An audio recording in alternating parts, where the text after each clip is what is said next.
Hello and welcome to the University of Scranton City Council interviews for the May 20th, 2025 primary election. We're joined now by Sean McAndrew, who is running to be one of the Democratic nominees for Scranton City Council. Welcome. Thanks for having me today. All right, so this year there will be 3 open seats for Scranton City Council where members serve 4-year terms. At the end of a 4-year term, what would you like to say you were able to accomplish for the residents of Scranton? Okay. First of all, thanks for having me. At the end of my 4-year term, I hope the residents know that I led with integrity. I listened, I learned, and I did my best to help their needs. And then the goals I want to accomplish: make Scranton a safer place, more business friendly, and revitalize our neighborhoods, because Scranton is such a great place to live and to work, and I think we need to continue to improve. So hopefully at the end of my 4-year term, that's what the residents say about me. Great, thank you. Scranton has seen rising concerns about housing affordability, aging infrastructure, and the availability of quality rental units. What specific policies would you propose to ensure access to safe, affordable housing for both renters and home buyers? Sure. I think we need to be more friendly for home buyers. We should try to have more families move in here and buy a home, not just rent. So the real estate transfer tax is 3.7% in Scranton. Neighboring cities is 2% cheaper. So little changes like that will be more attractive for people who want to move in here and buy a house. Also, taxes are when you hear people why they don't come to Scranton, one big issue is the taxes. How do we make sure we not only not increase taxes, but start lowering the taxes? That'll, again, make it more favorable for people to want to live here. And for renters who are renting from property owners, if their property tax isn't going up, then they're not, the rent should stay stable. So I think making sure we have some policies to make it easier for people to purchase homes and a little cheaper to purchase homes, but also not putting the tax burden and property taxes on our property owners. Thank you. Recently, the federal government has taken efforts to drastically downsize or eliminate certain agencies and programs, some of which are likely to affect the city's own policies and programs. How do you plan to address these potential changes in funding and support? Okay. First, we got to identify what funding and where it's going to. And we need to make a plan in case we do lose the funding. So identify what's being funded by the federal dollars, and then make a plan to, if it is impacted, how do we work to make sure we cover that gap? That's by looking at the budget, making sure if there's any wasteful spending we can get rid of to cover the costs. I'm on the school board right now. We're doing that right now. There's a fear that the education department's going to lose funding. It would be doomsday for our district and all the districts in PA. But what we're planning right now is how to offset that in case that happens. So it's identifying what would be cut possibly, and then making a plan to how we're going to cover that cost. Thank you. Over the past several years, Scranton residents have expressed concerns about the rising cost of utilities. This includes this year's UGI proposed rate increase ranging from 7.5% to 11% for natural gas customers. As a member of City Council, how would you address residents' concerns about rising utility costs? Okay, well, I'm a homeowner. Those rising costs would affect me as well.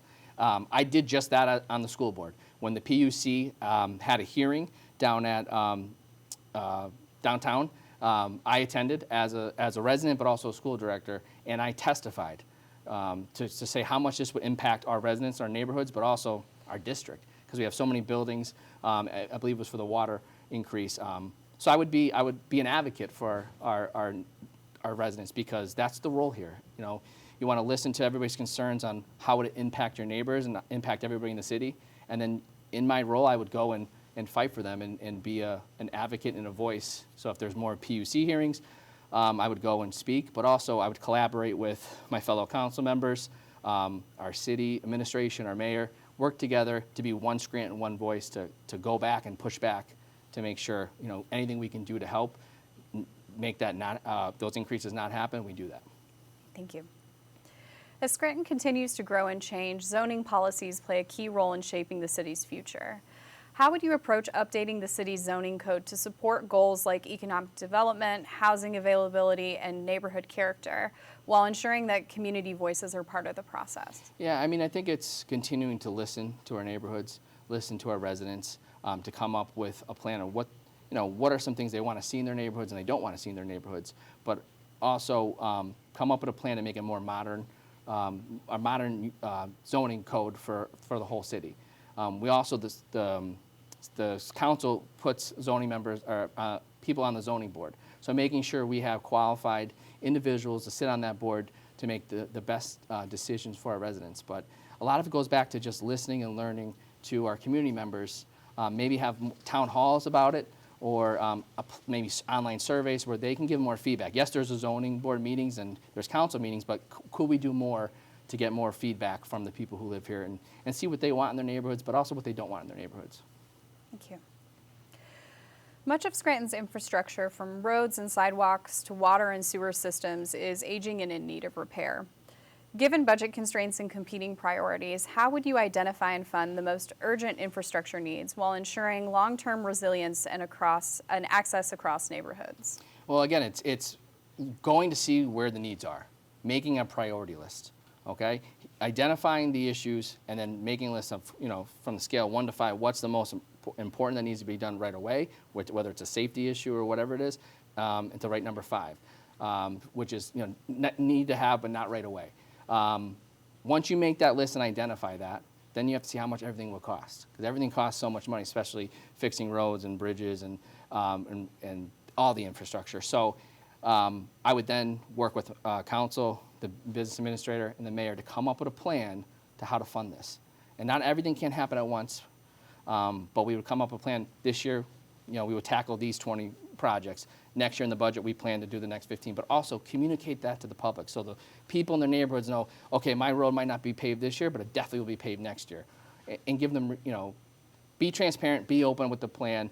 That's what we're doing right now in the district. We have so many aging buildings in our neighborhood schools that we did a priority list. We identified every school, what's the need in each school, and we ranked it from the most needed to the least needed. And we've been working on that ever since. So I have experience doing that, experience working on how to pay for that, working with our business administrator and my fellow board members. So I would just bring that same approach. Thank you. With the time we have remaining, what else would you like voters to keep in mind when they head to the polls on Tuesday, May 20th? So experience matters. I mean, I've been on the school board for over 5 years now. When I first got on the board, we had a lot of safety issues. And I think on any form of government, safety is the #1 priority. Whether it's state, local, or national level, we have to make sure our people are safe. So I think if everybody's realizing and seeing in the community there's been uptick in some crime and gang violence, so we need to focus on safety, and I have experience doing that in our school district.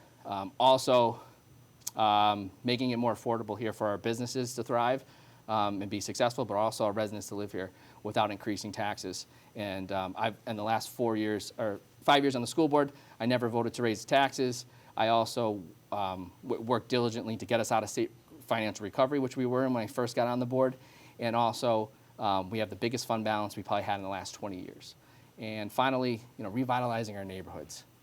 We need to make sure our neighborhoods, we fight blight, and make sure that it's safe and beautiful neighborhoods for our families to grow and people to want to move in here. And we did that.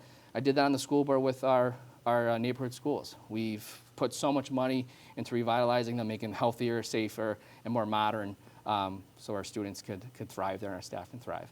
So this is a big election. There's a lot at stake. So I hope my experience on the school board, people will see that. And trust me to now change my focus into the city. So on May 20th, I humbly ask the residents for their vote. Great. Again, thank you, Sean, for joining us today. Sean McAndrew is running to be one of the Democratic nominees for Scranton City Council. Please remember to vote on Tuesday, May 20th.